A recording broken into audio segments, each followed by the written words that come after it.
So if you guys have been following us for any amount of time, Corey has posted several times about his new obsession of thrifting, which we're trying to figure out a better name for it. So if you have any suggestions, what let did we us say know. we were gonna call it? I forget, but whatever it was kind of lame. I thought mine was good, whatever it was. So anyways, we're gonna tell you guys, this is an update. We started in May. It's now the end of June, so we've been doing this for 2 months. And we're gonna go through and tell you guys what we've learned so far, where our biggest successes have been, and then at the end, we're gonna share with you how much we've made from it. Should we tell them what it is first? Tell them what it is. Thrifting. Oh, yeah, go ahead. You can explain how you got So into it. thrifting is basically a new age twist on like an old time thing. So a lot of you may have come from towns or know people or even have family members like I do that have bought things at garage sales or yard sales or like the Goodwill, stuff like that for cheap, and then turn around and sold it. Now, my grandpa was actually really good at finding things and has a lot of a good collection of items like memorabilia, sports cars, Hot Wheels, things like that. But his generation buys that stuff and then sells them at like what are they called, flea markets, like at the Hartville Flea Market or Rogers Sale. So anyways, the new age twist on thrifting is you buy those things and you list them online on different venues. Now, it didn't click to me that was something my grandpa was doing, but how it kind of came about for us was I saw a video from Gary Vaynerchuk. I'm gonna put out a little warning out there because for our audience is we love Gary. Gary's got a great heart, but he does drop a lot of F-bombs. I'm pretty sure he's got verb, adjective, noun, all of it covered. Yeah. So anyways, if you're looking it up, warning, don't listen to it around your kids. Yeah. Hide so your, that's hide kind your of what kids. it is. So yeah, but his thing, so he posted these videos, and Gary is a millionaire. He's a hundreds of millionaire, but he talks about how he got his business started by going garage sailing and flipping the items by selling them online on eBay or whatever. Yeah. So that being said, I'll be completely honest with you. When Corey started, we got into a little tiff about it because, all right, we were yard sailing. It wasn't that long, but I'm like, come on, I don't want to be doing this on a Saturday with the kids. It's hot. And like, really, I just spent months decluttering. I took Ali Casaza's course, which was super good. She's a minimalist, but anyways, and I'm like, we just got rid of all this stuff, and now you're bringing more junk into the house, and we don't have room for it. We live in an apartment, we just downsized, and we also don't have money for it. So that was my annoyance. We do have some solutions for that in the end. And here was my whole point and thought of it was we just moved back to Ohio. Yeah. I went from being a general manager to being a national sales consultant, and being in sales, anybody that's familiar with that, you have to build up a customer base to start making money. So things have been tight. Yeah, so you did take, because you will make a good amount of money. I have an opportunity to make more money. You are working on building that up, so you did take a significant you've got to pay build cut up for the time your being. customers. You're not making a whole lot of sales right off the bat. Right, so things are tight. Right. So I was looking at it as a way to make extra money. Make extra money. And for me, I'm like, seriously, like, no.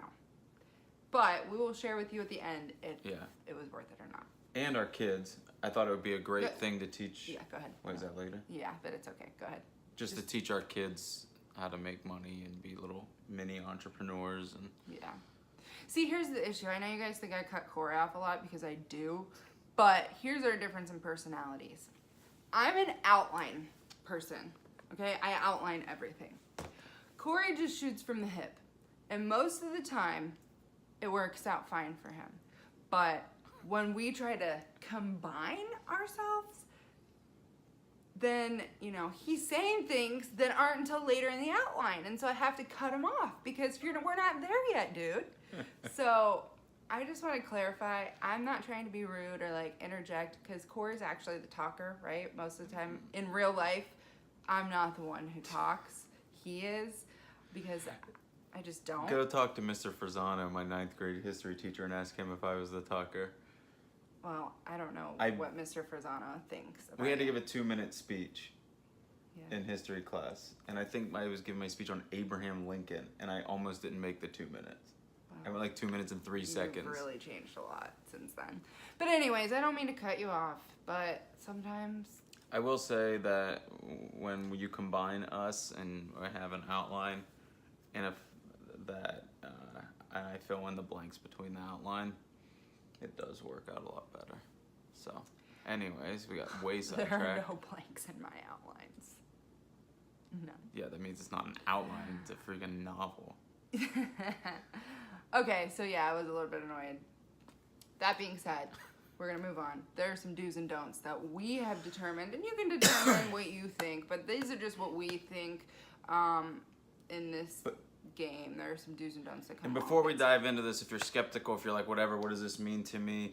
This excites me a little bit because it's like miniature individual entrepreneurism, and I love that. And as Gary Vee says, the market can't discriminate. eBay doesn't discriminate if you're old, if you're young, if you're black, if you're white, if you're male, if you're female, where you come from. It doesn't discriminate, so you don't have an excuse. The only thing that is projecting your success here is you, and it's practical, it's easy, you don't have to have very much money to get started, and it's not time consuming. and it's not time consuming. I mean, you could literally buy like one thing if you know what you're looking for and make a quick 20 bucks off of it. We're going out, and now I'm noticing there's people that do this a lot, but I feel like they end up like kind of hoarding it. Like, don't hoard it. I guess I'm diving into the do's and don'ts, but don't hoard your stuff.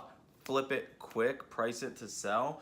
But okay, like, let's go to just the real quick, like if I would have known or had this opportunity when I was in high school, like people go out and get a job making minimum wage somewhere, you can make significantly more if you put the time into it and energy into it than you would doing something like that. So this is a practical way. You don't have excuses. Stop flipping on your TV and watching TV shows at night and start buying stuff on Saturdays. Quit sleeping in and go hit some freaking garage sales, because you can't hit garage sales in December in Ohio. So get to it now.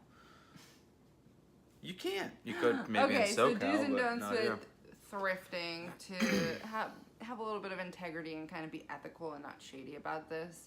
I will say that at first, when Corey started doing this, I was like feeling like a bad person. We were going to these yard sales and buying stuff from, like an old lady, and then it's like, oh yeah, we're buying this, and then we're selling it for more money. And I was like, this is not right.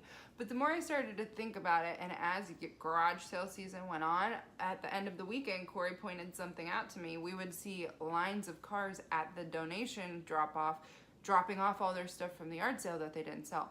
So Insane. I felt less bad about it because I was like, you know what? No, we're giving these people the money that they're asking for, the price that they're asking for. Sometimes we'll ask for a little bit less, but they agree to it. So they're trying to get rid of the stuff. So we're doing them a favor by buying the stuff from them, giving them money, and then we're doing ourselves a favor because we know it can sell for more. We're putting in the work, and we're finding a place where it can sell for more. Yeah. So that being said, do's and don'ts. On that note, though, there were multiple times where I was like looking at stuff, and people were like, "Dude, just take the whole box for like $2 because I don't want to put this back away."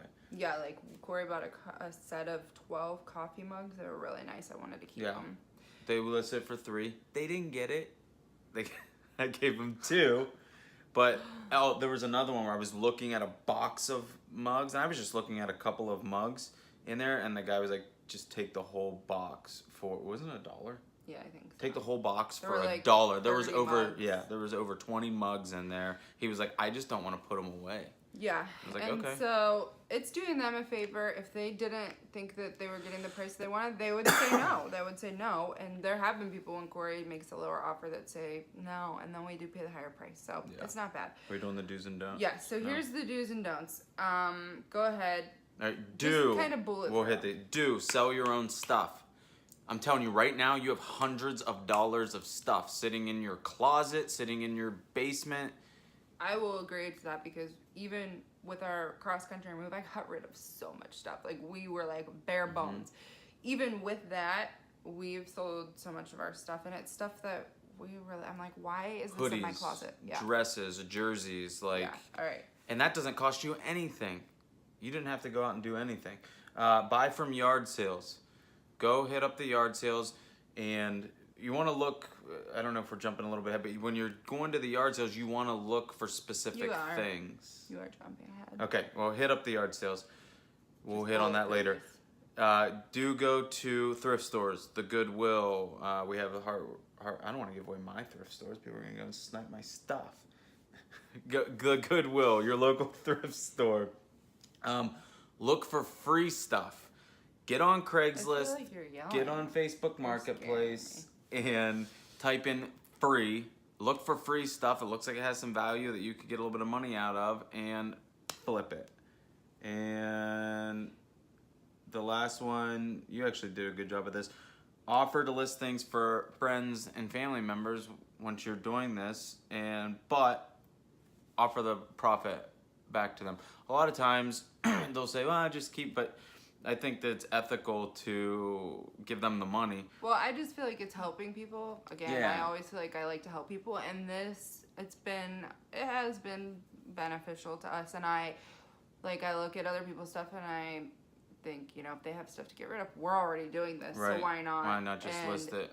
I really we haven't really sold anybody's stuff yet, but No. like my mom was going through her garage and stuff, and I really would give, we'll just give the money back to her. It's doing them a favor. So, but you're right. Sometimes they would say, well, why don't we split the money? Yeah, or keep 25% or something. Work keep out it a all. deal. So yeah, work out a deal. If you help them declutter and you list their stuff, then you get to keep Maybe you've got 25%. a hoarder family member and you say, listen, I'll go through your house and list all your stuff and I'll just keep 25%. You Yeah. keep the rest, you get a clean house. Yeah, and then you don't have to. You're just investing your time and not money. So even if you have $0 to buy stuff, you can still find a way. Make a deal. Okay, so don't buy unless you're sure it will sell for more. So don't go into it blindly. You got to do a little bit of research, because otherwise you end up with a bunch of crap that is not going to sell. And I've noticed so far too, there was a few things that we bought maybe that first day that we went out because we were excited and we didn't really know fully what we were doing. Yeah. That I wouldn't buy now. Yeah. I mean, we did have sold a lot of that stuff, but it's not as profitable. Yeah, and then don't sell things that people have gifted to you. This is a really big one, because I would just feel terrible. Like, if somebody has gifted you something and then they see it on the internet, like on your Facebook, that's just a slap in the face. Just don't do that. Unless That's it's your messed up. grandma, then I feel like you're safe. No, I don't think you even should do that. That's just not right. Just don't do that. Okay, and then, so don't sell things that people have gifted you, and don't sell things that people have given to you for free. So like an example, right over here, we have a bookshelf and a lamp that my aunt and uncle... Jimmy, can you cue the camera? Oh, wait, it's just us. My aunt and uncle have gifted to us when we moved here. It was theirs. I don't think they're expecting it back, but I just would feel like not good selling that. So this is kind of where you need to determine. I will say though, this is a great place that if your Aunt Susie knitted you an ugly friggin' sweater, dude, you're good. Just offload it. That's not gonna sell. Just offload it. Okay. Maybe Christmas, So, ugly anyways, sweater. back to the point. When we're done with this, we'll either hand it down to somebody else, because that is something nice somebody did for us. We'll probably give it to somebody else in the family. Yeah. Or we'll offer it back to my aunt and uncle. If we would offer it back to them and we don't have anybody to give it to, and they were like, no, just get rid of it, well, then we would probably sell it and then maybe give them a little bit of the money back to them as a thank you for letting us use that. So that's kind of the way to go about that. And then... Don't buy stuff from people that you know. Yeah, this is another thing. So, like, my aunt had a yard sale, and we went there, and I'm like, yeah. Dude, I was eyeballing some stuff, too. I was like, oh. Yeah, but, like, don't do that. I know. Sorry, my yeah, voice no, is we didn't. Yeah. Unless they know and they say it's okay. Right, You okayed it with them. Unless But- they know what you're doing, and they say, yeah, I don't care, like, as long as Yeah. you give me the money I I will want just for say- it. Or they say, yeah, just give me half the money. Just don't do it. I would just say, if you're watching this, Colton, that entire container of Nerf guns, I was looking that thing up and down. I just wanted to buy the whole entire case of Nerf guns. You're so Nerf weird. guns go. They sell. Yeah, just But I didn't. don't. So, people that you know are off limits. But if you're unless watching this, they're Colton, if you still have those Nerf guns, aware of what you're doing. we can get And them. he doesn't. He sold all of them. Oh, and dang. he's trying to be an entrepreneur himself Good by job. selling his I know. own I was stuff. going to help him. Okay. Now, the details about selling. So I would say our most success financially was selling our own stuff because it's instant free. profit. You're just like pulling something from your closet and selling it, and then there you go, like $20. Like I had some hoodies that didn't fit me, and they haven't fit me for a while, and we made like $60 off of them. Quick $60. So clothes sold really well. Yeah, but certain clothes. Certain clothes, So, name brand clothes. Name brand, things that still have tags on Trendy them. things. Hoodies. But when we say hoodies, we're talking like the new nice like Under Armour type Nike hoodies. Yeah. Those go really well. Make sure they're in good condition. So you can buy those at a Goodwill for like $3 or a yard sale for like a couple bucks and flip those and make sure they're nice. Those are easy to quickly scan through a rack. Yeah. So too. But we're talking about stuff that we from our house. Oh. So clothes and furniture would be really Also well, works and then at the a thrift place store. to sell those would be the Hartville. No, not the Hartville. Facebook Marketplace. Yeah. Because it's just really popular right now. There's people on there all the time, and there are people locally. So furniture is really big and bulky, so you can meet them, and clothes. Yeah. It would save you on shipping, but people also can. You can ship stuff. Yeah, and you need to have space. Yeah, you can ship from the marketplace. Just have a conversation with the person, but if you're buying big stuff, obviously you need to have space to store it. Like we're in a small apartment. I got on Facebook Marketplace. This is just a quick story. And this office was trying to offload desks, and they had 2 really nice desks, and they were free. I could have probably sold those for about at least, I don't know, $70 each. Yeah. And I didn't have space for them, so I couldn't get them. So if you're gonna do that, then on Facebook Marketplace, you can sell bigger things like little tykes, playhouses, stuff like that, but you need to have the space for it. Okay, so the next thing would be the yard sales. They made a good amount of money, but you really have to figure out what to look for. So this is what you were gonna try and talk about earlier. Yeah. So say Gary V. In the yard sales, what are the things they're trial and error that are selling the best for you? Okay, so just to hit on this, Gary V said that he has spent hours, like hundreds of hours, on niche areas. Like you can't just go and shoot from the hip on everything at the yard sale. You don't have to spend hundreds of hours. I mean, if you want to be super successful, but if you're trying to make... Yeah, I mean, we're not saying that you have to. I haven't done that, but you should do some research. And here's the big key. If you get on eBay, you type the product in, and you then don't look at what it's listed for. Click filter and go down to sold items. You'll see what those items are going for. So sometimes what I did is I was slyly like looking at stuff while we were there, or when we go back to the car, and then I would go back and get the thing. But over time, you start to get an understanding. So some of the things that have been have gone well for us was 1, the clothes, 2, board games, believe it or not. But when I look for board games, I'm looking for like Disney or old school name games. I open them up, I make sure all the pieces are in there, things like that. If they're packaged, if the packaging is still on them, you're in a good spot. We've bought a Harry Potter board game for $3 at the Goodwill and flipped it for $20. Yeah. There's other examples of stuff like that, but you can also scan it. Another great one is the kids' toys. We got a little. But we didn't get that at a yard sale.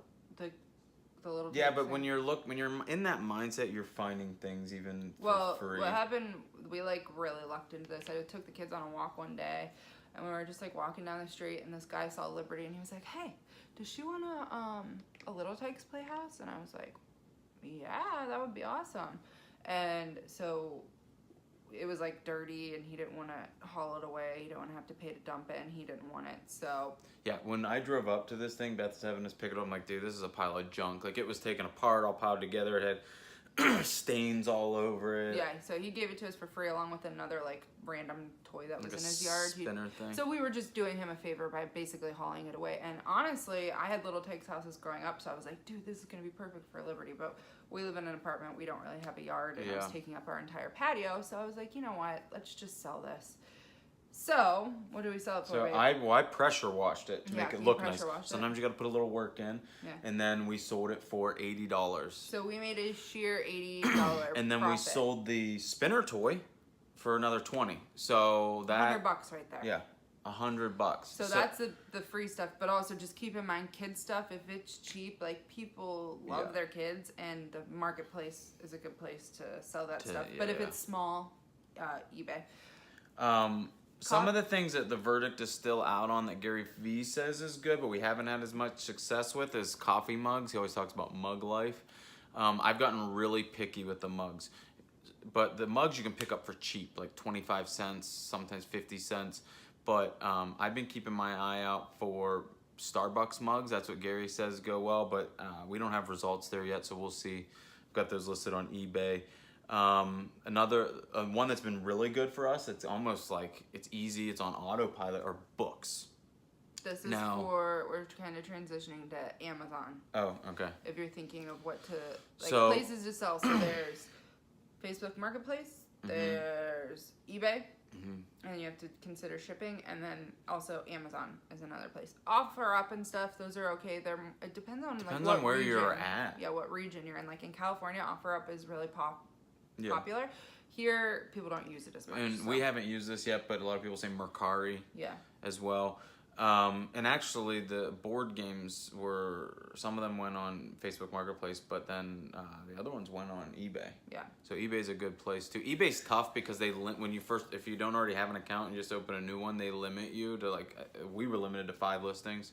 So my workaround was I created 6 different eBay accounts and listed 30 things.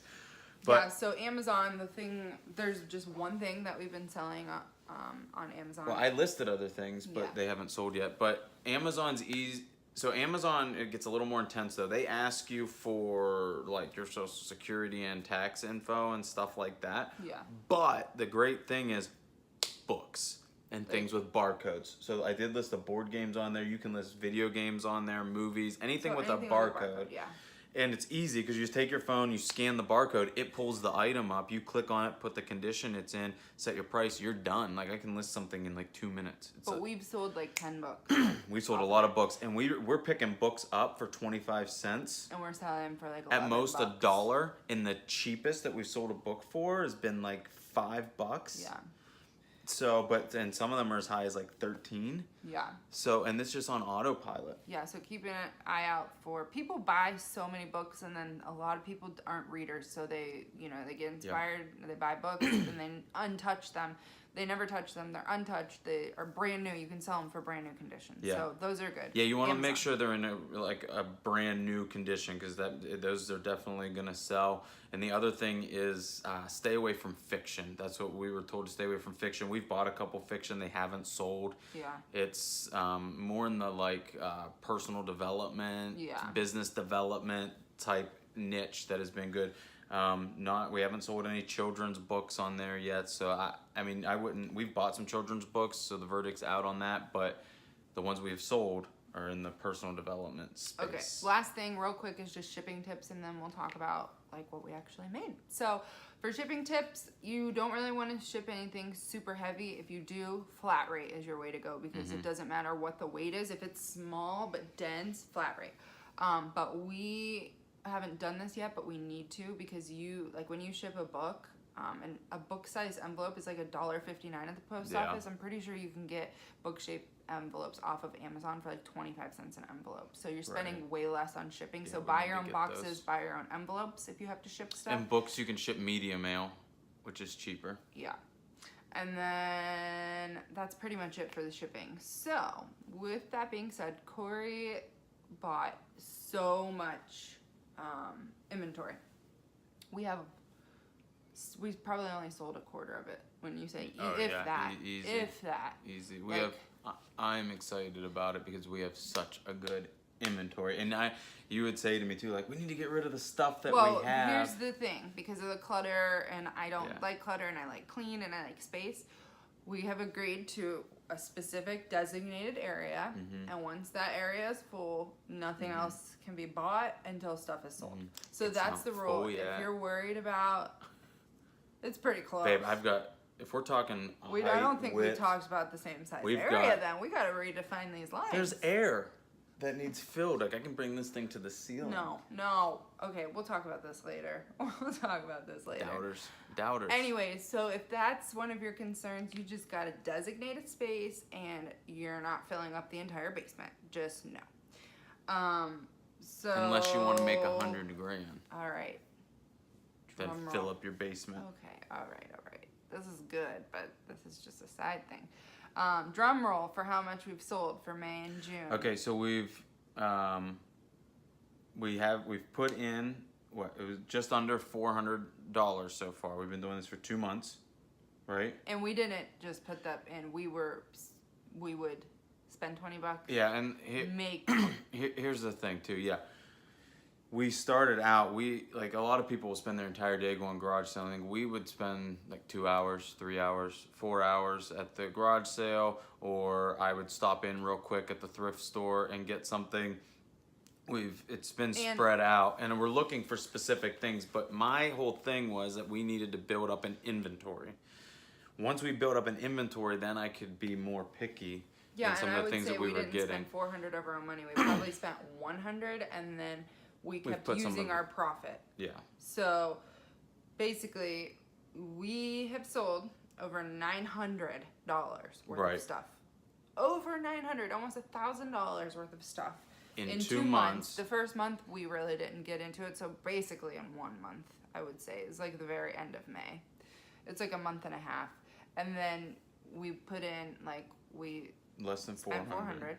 So yeah, less than 400. So we're over $500. So we've profited over $500, which has helped supplement our income, and it's not a whole lot. But again, we're still at the beginning stages. I mean, that number is pretty big.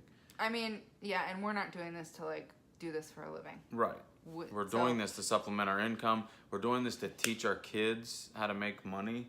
Yeah. And how to be good entrepreneurs. I'm going to tell the Carter story. Okay. I love the Carter story. So this was like our first weekend, I think. It was our second weekend. Anyways, we stopped over at the Hartville Marketplace. We were looking around. We didn't really see anything that we liked. We're walking out. We're in the parking lot. And there's guys selling stuff like out of the trunk of their car. And it's a little, But Carter sees this Tigger stuffed animal. When I say a Tigger stuffed animal, it's probably like from my torso to my head. It was a good sized Tigger. He's like, Dad, what about the Tigger? Because let me back up. Here's the rules with our kids. When we go to the garage sales, if they want to buy something, they have to ask us if it's good. And if we say no, they immediately have to drop it and walk away just for time purposes and things like that. So he was asking me, Dad, what about that Tigger? And I said, I don't know. Why don't you go ask him about it? Let's go take a look at it. So Carter walks over, and he was 6 at the time. He's 7 now, but he was 6. So he walks up to the guy and goes, Hey, what can you tell me about that Tigger? And that guy starts laughing. And he's telling Carter, he's like, hey, I just figured out that it takes batteries and it talks and stuff. We're like, okay. And he's like, well, how much? And he said, $5. And we're like, okay. We had Liberty with us. Beth had walked back over to the car. I said, buddy, let's walk back over to the car, take Liberty, and think about this for a minute. So we walk back over. We tell the guy we're gonna think about it. So we walk back over to the car. Or no, I said, let's go see if you have enough money. That's what it was. So we walk back over to the car. We open Carter's wallet. We're like, okay, Carter's got enough money. I look it up online. I'm like, okay, this is going for pretty good. And it still had the tag on it and everything. And so I said, all right, Carter, let's go back. So we put Liberty in the car. Carter and I walk back over, and I hand Carter a 10. And I'm like, put that in your pocket so he doesn't see your money. And they said, go ask the guy if he'll take anything less. So Carter walks up and he goes, hey, will you take anything less for that Tigger? And pulls out his 10. I'm like, oh, dude, you gotta wait to pull out the money. But the guy just starts laughing. He's like, how about 3? And so Carter's like, all right. He looks at me. He's like, that's okay. I'm like, yeah, okay. Yeah, 3's good. So Carter gives the guy the 10. He gives him his change. We get the Tigger. Listed it on Facebook Marketplace and sold it to a guy in Kentucky for $35, including shipping. Shipping was $10. So $25, $3 in, a $22 flip. So Carter made profit. $22. Yeah, so we're teaching them about money. So that even if, we made $500, that's awesome. It's helped to pay our bills, give us a little bit more freedom, take the kids out to ice cream in a time that otherwise would be really tight right now. And it's teaching our kids about money. and it's kind of it's It's fun. fun. Sometimes. It's exciting. It's practical. Anybody can do it. You have no excuses. You can start with free stuff in your closet, like we said, and everybody has a phone.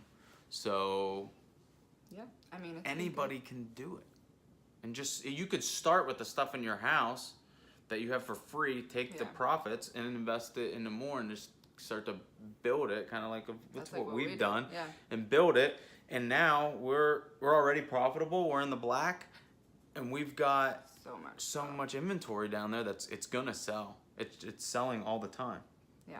And I just get notifications now, like, hey, book sold. Yeah. So that is our thrifting overview for May and June. We probably will update you guys again. I don't know. We'll have to figure out, like, once yard sale season's over, how busy this whole thing's going to be. And eventually you're going to start getting busier at work and selling more. So this isn't something we're going to probably do forever, maybe for fun in the summers. But as of right now, if you guys need some extra money, take these tips and apply them. And if you're in high school or something and your parents telling you to go get a job, say, no, let me clean out your garage. Yeah. Yeah. Everybody wins. All right, guys.